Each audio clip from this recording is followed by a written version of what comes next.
the ability to customize your quad menus with some of the tools that are not exposed in the UI. Inside of UV Unwrap, if we come into Customize User Interface and come into your quads, you've got your UV Unwrap quad menu. You can put all these on keyboard shortcuts too. And you can come into your UV tools. UV Unwrap here. That's not the one. That one. And there's several things in here that are not exposed in the UI. So I'm going to come in here and show you what they are. Let's just grab this one over here and we'll pull it down. Edge mode.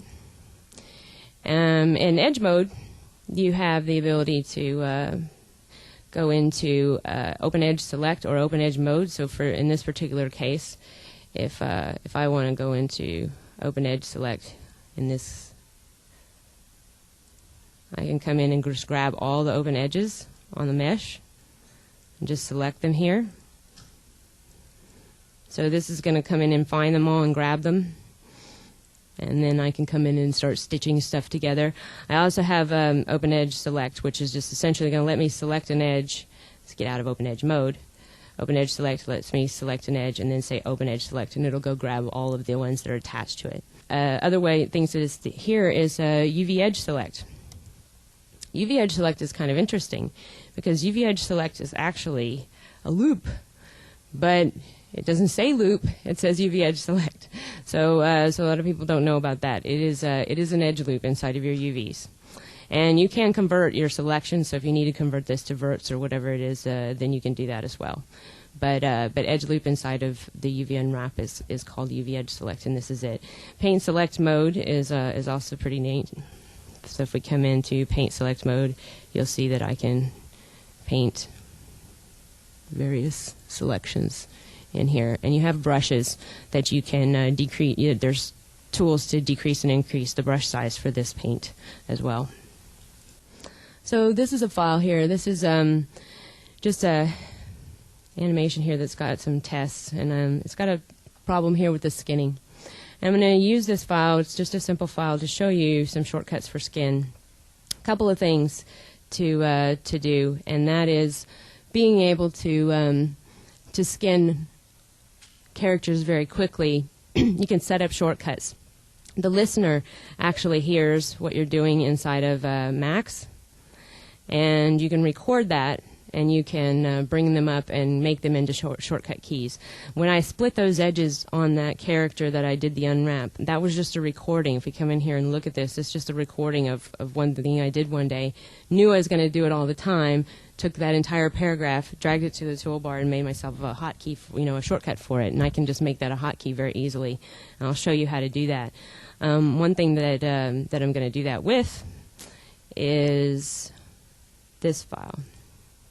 This is just some notes for myself. Just put them in here so that you guys could see them.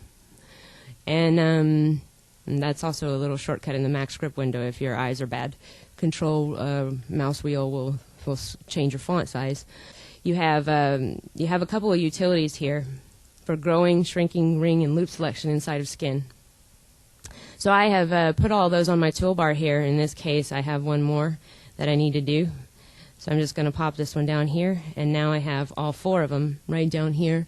You can edit these, change the tooltips, all that kind of stuff, and you can add them to hotkeys by coming into customize user interface. Here's my hotkeys. Here's my drag and drop stuff. These are all the macros that I have. I have some hotkeys set up for some already, and just assign a hotkey to them.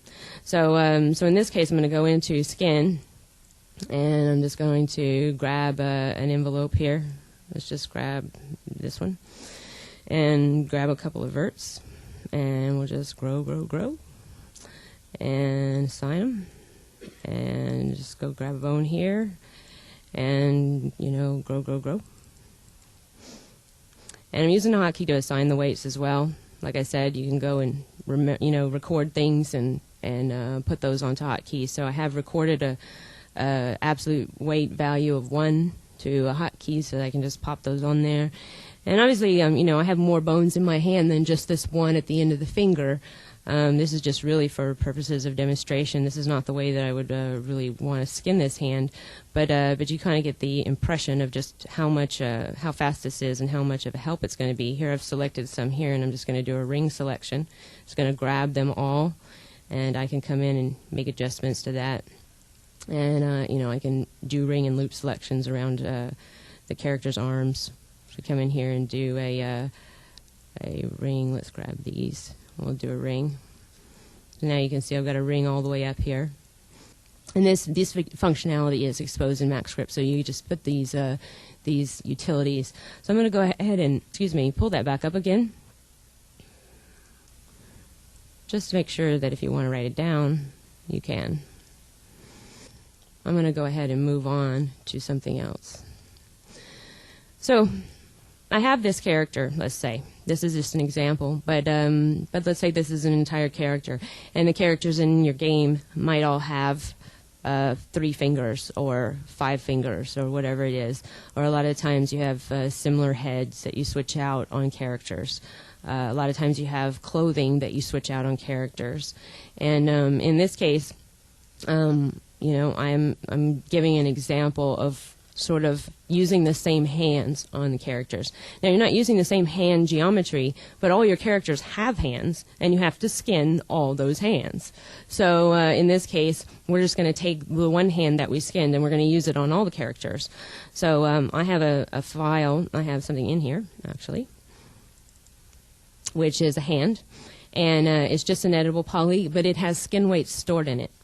And the way that you do that is you come into Skin Utilities here, and you extract skin data to a mesh. So you have something that's skinned, that's deforming, and it's looking good, and you've done the work on that. You extract it to a mesh, and now this is what it looks like. Now you can save select it and put that in a file, and then every time you need to skin a hand or skin an arm or whatever, you can do it with the whole character, and you can merge that whole character in and transfer his weights from him to someone else.